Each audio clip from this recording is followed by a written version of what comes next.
So hello and welcome, आपका स्वागत है फिर से एक और नई वीडियो में। इस वीडियो में हम पढ़ने वाले हैं बिजनेस स्टडीज क्लास 11 चैप्टर 10 जो कि है इंटरनल ट्रेड। तो चलिए शुरू करते हैं अपने चैप्टर को।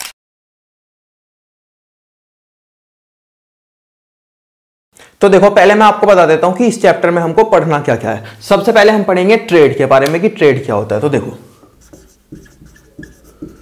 प्रोड्यूसर गुड्स को प्रोड्यूस करता है और कंज्यूमर गुड्स को कंज्यूम करता है। तो प्रोड्यूसर से लेके कंज्यूमर तक पहुंचाना गुड्स को, उसको हम बोलते हैं ट्रेड। ट्रेड होती है दो टाइप की, इंटरनल ट्रेड और external trade. External trade India के बाहर होती है, इसको हमें नहीं पढ़ना। जैसे चैप्टर का नाम है इंटरनल ट्रेड, हमें केवल इंटरनल ट्रेड पढ़नी है, ठीक है। अब इंटरनल ट्रेड होती है दो टाइप की, होलसेल ट्रेड और रिटेल ट्रेड। ये क्या होता है, देखो, प्रोड्यूसर से कंज्यूमर तक माल डायरेक्टली नहीं पहुंच जाता। प्रोड्यूसर के बाद पहुंचेगा होलसेल के पास, उसके बाद पहुंचेगा रिटेलर के पास, उसके बाद पहुंचेगा कंज्यूमर के पास। तो होलसेल और रिटेलर क्या होते हैं वो चीजें हमको पढ़नी है इंटरनल ट्रेड के अंदर, ठीक है।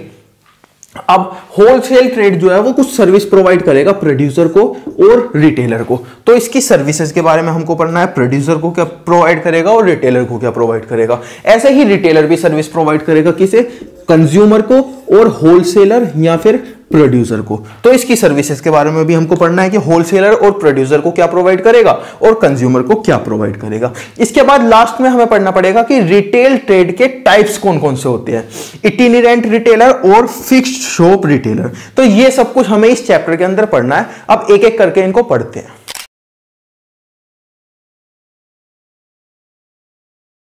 तो आप पढ़ते हैं होलसेल ट्रेड क्या होता है। तो देखो, सबसे पहले इसका मतलब देखते हैं, buy and sale of goods and service. Goods और सर्विस को बाय करना और उनको सेल करना इन लार्ज क्वांटिटी, बहुत ज्यादा क्वांटिटी में, for the purpose of resale. देखो, गुड्स और सर्विस को बाय करना और उनको सेल करना इन लार्ज क्वांटिटी, ये करता है होलसेलर। तो रिटेलर क्या करता है, वो भी गुड्स को सर्विस को बाय करता है और उनको सेल करता है। लेकिन जो होलसेलर होता है वो इनको करता है इन लार्ज क्वांटिटी, और जो रिटेलर होता है वो इनको करता है छोटी मोटी क्वांटिटी में। देखो, होलसेलर का आपने एग्जांपल देखा होगा, बड़े बड़े वेयर हाउसेस होते हैं, वो 1 2 3 4 यूनिट में बाय और सेल करते हैं, नहीं करते। वो बहुत ज्यादा क्वांटिटी में मंगाते हैं और बहुत ज्यादा क्वांटिटी में उनको भेजते हैं। अब आपने रिटेलर का एग्जांपल देखा होगा, जैसे आपके घर के आसपास छोटी मोटी दुकान होंगी, आप वहां पे जाके 5 रुपए का 10 रुपए का चिप्स का पैकेट खरीद सकते हो। तो उन्होंने क्या किया, बहुत छोटी क्वांटिटी में बाय करा और उसको सेल कर दिया। तो ये डिफरेंस होता है होलसेल और रिटेल में, buy and sale of goods and service in large quantity for the purpose of resale. अब देखते हैं कि ये सर्विस प्रोवाइड करता है प्रोड्यूसर को और रिटेलर को। प्रोड्यूसर को क्या करता है और रिटेलर को क्या करता है, देखते हैं। Facilitate large scale production. भाई, होलसेलर जितना ज्यादा सामान बेचता चला जाएगा उतना ज्यादा सामान प्रोड्यूसर प्रोड्यूस करता चला जाएगा। तो ये क्या हुआ, लार्ज क्वांटिटी में प्रोडक्शन हो जाए, इसमें हेल्प करता है होलसेलर। इसके बाद बियरिंग रिस्क। अब देखो, होलसेलर ने प्रोड्यूसर से बोला कि भाई तू इतना सामान बना के मेरे को दे दे, मेरे से पैसे ले लियो। अब वो वाला सामान नहीं बिका, तो ये किसका घाटा हुआ, प्रोड्यूसर का कि होलसेलर का? होलसेलर का होगा, ऑब्वियस सी बात है, क्योंकि उसने बोला था। तो ये क्या करता है, बियरिंग कर लेता है रिस्क को। इसके बाद आता है फाइनेंशियल असिस्टेंस। अब प्रोड्यूसर के पास ना हमेशा पैसा नहीं होता कि ये वो प्रोडक्शन कर सके, तो होलसेलर बोलता है तू मुझसे एडवांस ले ले और प्रोडक्शन कर दे, बाकी के पैसे मैं तेरे को बाद में दे दूंगा। तो फाइनेंशियल असिस्टेंस भी ये प्रोड्यूस कर देता है प्रोडक्शन के लिए।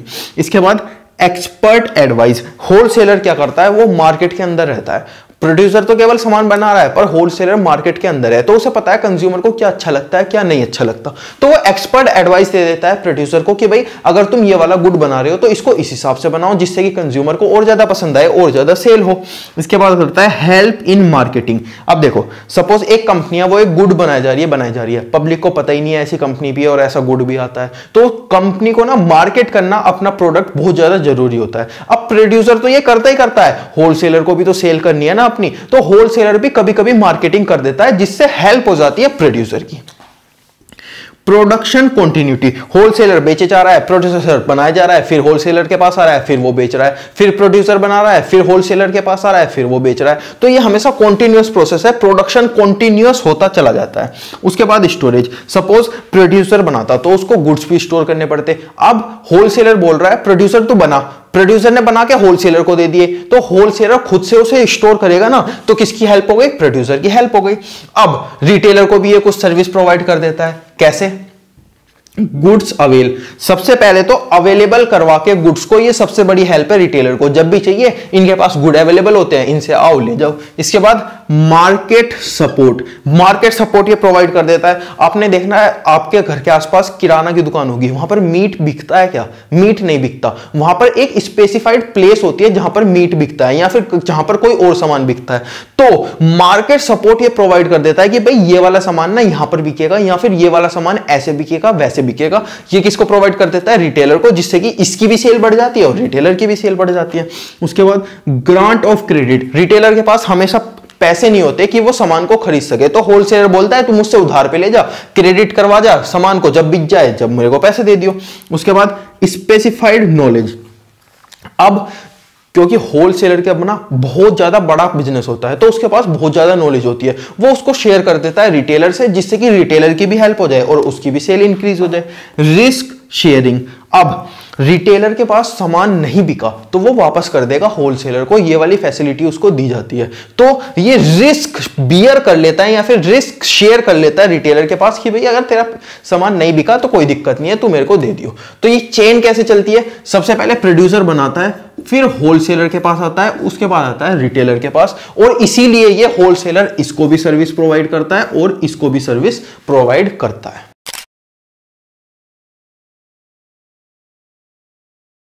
अब पढ़ते हैं रिटेल ट्रेड। तो देखो, buy and sale of goods and service in small quantity. Wholesale trade क्या कर रहा था? बाय और सेल वो भी कर रहा था, रिटेल भी बाय और सेल कर रहा है, पर वो क्या कर रहा था? वो कर रहा था लार्ज क्वांटिटी में। ये क्या कर रहा है? ये कर रहा है स्मॉल क्वांटिटी में। अब देखते हैं सर्विस देगा। सर्विस कैसे देगा? सबसे पहले प्रोड्यूसर, उसके बाद होलसेलर, उसके बाद रिटेलर, उसके बाद कंज्यूमर के पे आएगा। तो रिटेलर इसको भी सर्विस देगा और कंज्यूमर को भी सर्विस देगा। देखते हैं क्या क्या सर्विस देता है। प्रोड्यूसर और होलसेलर को क्या सर्विस देता है? डिस्ट्रीब्यूशन ऑफ गुड्स, अब वो बनाते तो जा रहे हैं, होलसेलर खरीदता भी जा रहा है, पर अगर रिटेलर इतने डिस्ट्रीब्यूट नहीं करेगा, कस्टमर तक नहीं पहुंचाएगा तो उनका बनाना खरीदना बेकार, तो ये डिस्ट्रीब्यूट कर देता है गुड्स को। पर्सनल सेलिंग, अब प्रोड्यूसर या फिर होलसेलर बोलता है कि भाई अगर ये वाला प्रोडक्ट है ना तो ये वाला इस हिसाब से बिकना चाहिए, तो ये पर्सनल सेलिंग को भी इनहेंस करता है कि जैसा प्रोड्यूसर या होलसेलर चाहते हैं कि ये वाला गुड इस तरीके से बिके, वो वाला गुड उसी तरीके से बिकता है। इनके लिए पर्सनल सेलिंग हो जाती है, जैसा ये चाहते हैं उस हिसाब से सेलिंग हो जाती है। इसके बाद लार्ज स्केल ऑपरेशन, जितना ज्यादा रिटेलर बेचता चला जाएगा उतना ज्यादा प्रोड्यूसर प्रोड्यूस करेगा, होलसेलर खरीदेगा। उसके बाद कलेक्टिंग मार्केट इंफॉर्मेशन, अब भाई कंज्यूमर के साथ इंटरेक्ट कौन कर रहा है? रिटेलर ही कर रहा है ना, तो रिटेलर के पास जो इंफॉर्मेशन है मार्केट की किसी के पास नहीं है, ये कलेक्ट करता है और इन दोनों को दे देता है, जिससे कि ये प्रोड्यूसर या फिर होलसेलर उस हिसाब से गुड्स को प्रोड्यूस कर सके। उसके बाद प्रमोशन, प्रमोशन में भी ये हेल्प कर देता है। कभी कभी अपनी दुकान के बाहर ये पोस्टर्स लगा लेते हैं लोग कि ये वाला नया प्रोडक्ट आया है या फिर ये वाला प्रोडक्ट हमारे लिए हमारे पास है, हमारे पास अवेलेबल है, तो इनके लिए प्रमोशन में भी हेल्प हो जाती है। अब देखते हैं कि ये कंज्यूमर को क्या क्या सर्विस प्रोवाइड करते हैं। देखो, रेगुलर अवेलेबल ऑफ गुड्स, मतलब कि सबसे पहली चीज तो यही है कि भाई गुड्स अवेलेबल है इनके पास, यही एक सर्विस हो गई। उसके बाद न्यू प्रोडक्ट इंफॉर्मेशन, अब कोई न्यू प्रोडक्ट आया, हर कोई कंपनी अपना जो न्यू प्रोडक्ट का लॉन्च है वो टीवी पे ऐड चलवा देगी, उसकी नहीं चलवाएगी, लेकिन जो रिटेलर है वो कंज्यूमर को जरूर बता सकता है कि भाई इस कंपनी ने ये वाला नया प्रोडक्ट लॉन्च किया है, तो वो वाली इंफॉर्मेशन भी ये कंज्यूमर को दे देता है। कन्वीनियंस इन बाइंग, अब कंज्यूमर को इधर उधर भटकना ना पड़े, इसलिए तो हमने रिटेलर शॉप खोली हुई है, तो कन्वीनियंस हो जाता है उनके लिए बाइंग करने में। इसके बाद वाइड सिलेक्शन, अब एक ही होलसेलर से रिटेलर खरीद रहा है क्या? रिटेलर के पास तो इतने सारे होलसेलर आ रहे हैं, अलग अलग टाइप के प्रोडक्ट आ रहे हैं, तो कंज्यूमर के लिए ना बहुत ज्यादा सिलेक्शन की वाइड रेंज है कि कौन सा उनको प्रोडक्ट सेलेक्ट करना है। आफ्टर सेल सर्विस, अब सर्विस के सेल करने के बाद सर्विस देने का काम प्रोड्यूसर या होलसेलर का नहीं है, वो है रिटेलर का। इसके बाद क्रेडिट फैसिलिटी, कंज्यूमर बोलेगा भाई मेरे पास पैसे नहीं है, मेरे को ऐसे गुड दे दो, वो कहेगा ठीक है दे दे, ले ले ये वाला गुड, जब तेरे पास पैसा है जब हमको दे दियो।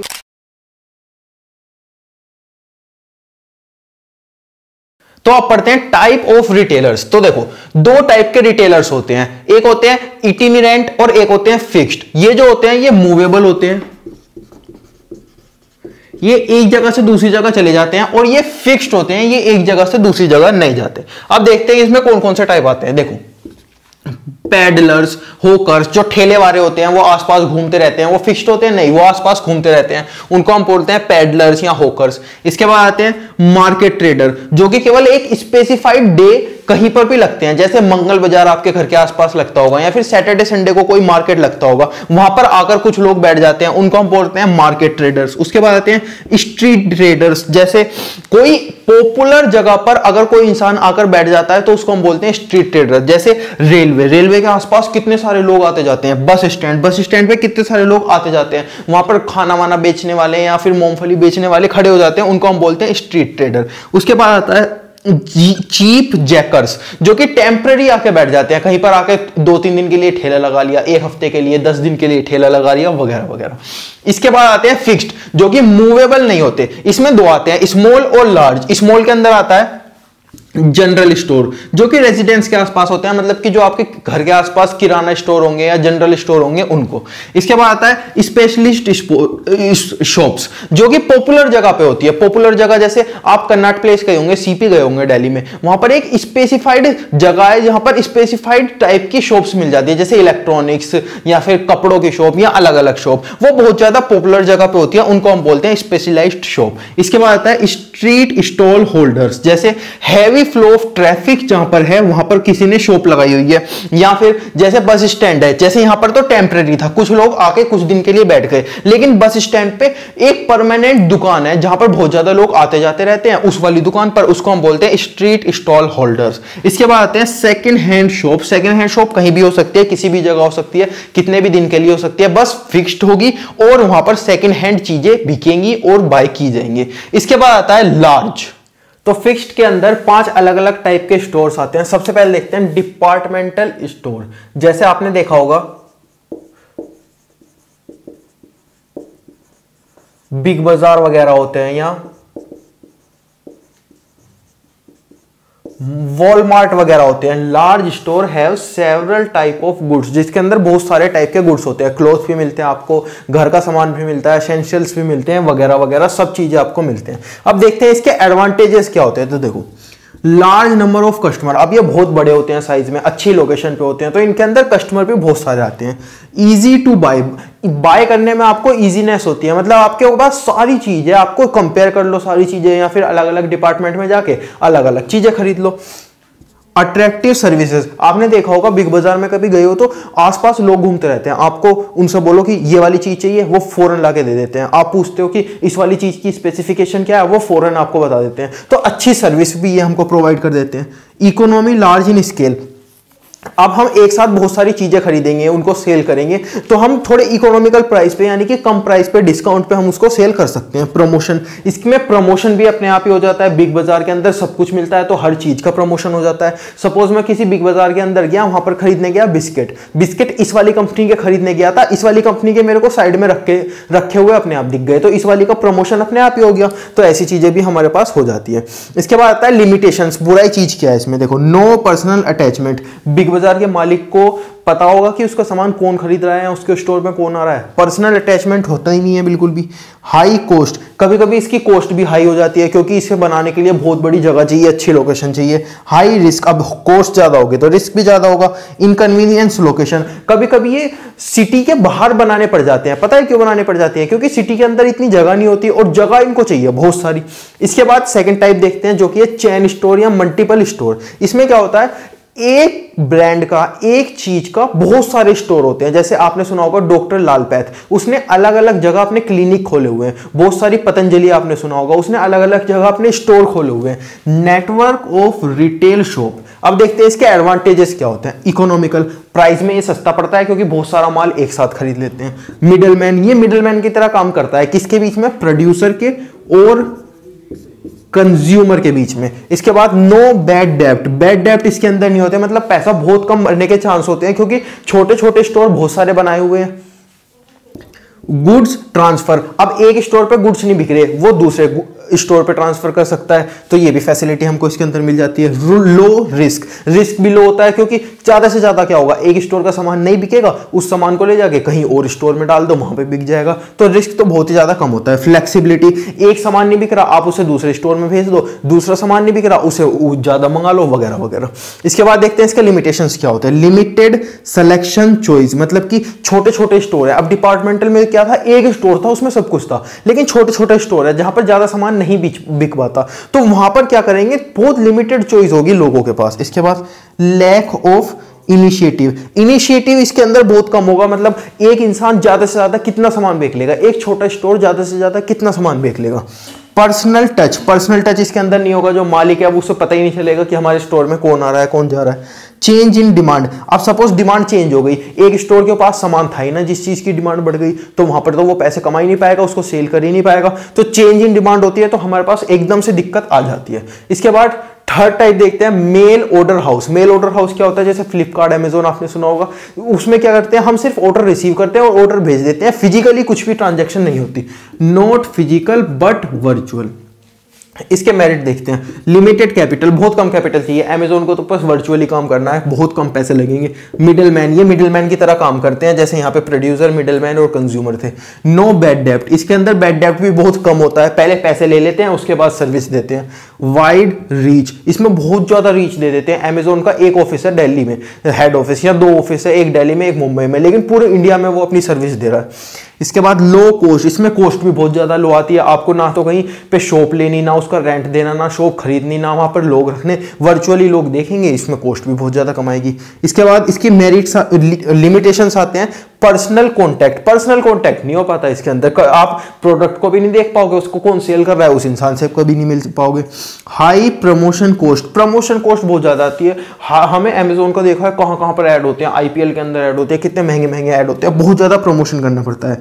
न्यू कंपनी, न्यू कंपनी के ऊपर लोग भरोसा नहीं करते, बहुत सारी हम देखते हैं कि यार कंपनी गूगल के ऊपर फ्री में सामान दे रही होती है या बहुत कम पैसों में दे रही होती है, पर फिर भी हम उसको नहीं मंगाते, क्यों, क्योंकि वो नई कंपनी होती है, हमारे पैसे मर जाए या फिर कुछ डिफॉल्ट हो उस सामान में, वगैरह वगैरह। नो क्रेडिट फैसिलिटी, अब भाई पैसे दो और सामान लो, जैसे यहाँ पे छोटे मोटे स्टोर थे, यहाँ थोड़ी बहुत क्रेडिट फैसिलिटी आपको मिल सकती थी, यहाँ पे ऐसा कुछ नहीं है, सामान दो पैसे लो वगैरह। अब पढ़ते हैं फिक्स्ड के अंदर अपना फोर्थ टाइप, जो कि है कंज्यूमर कोऑपरेटिव स्टोर। देखो, गोकुलधाम सोसाइटी के बारे में आपने सुना है, उसके बाहर एक शॉप है जो कि अब्दुल की शॉप है, ठीक है।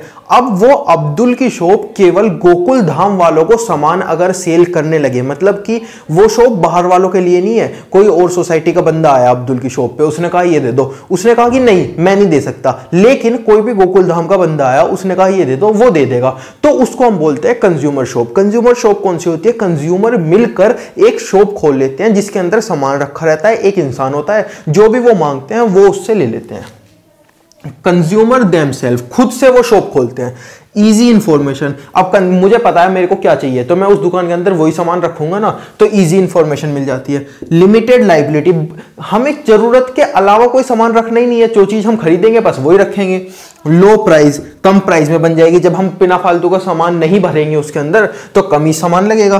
कैश सेल, पैसे दो सामान लो, पैसे दो सामान लो, कैश सेल करते रहो उसके अंदर। कन्वीनियंस लोकेशन, अब अगर मैं अपने लिए एक शॉप खोल रहा हूं तो वो मैं घर के आसपास ही खोलूंगा ना, ऐसा तो नहीं होगा कि मैं नॉर्थ दिल्ली में खोल रहा हूं और साउथ दिल्ली में रहता हूं, मैं अपने लोकेशन के हिसाब से उसको खोलूंगा। इसके बाद देखते हैं इसके लिमिटेशंस क्या होते हैं। इनिशिएटिव, इनिशिएटिव नहीं मिल पाता, प्रॉफिट तो कभी होता ही नहीं है, क्योंकि मैं अपने आप से ही प्रॉफिट कमाऊंगा, इस जेब से पैसे निकाल के इस जेब में थोड़ी ना रख लूंगा।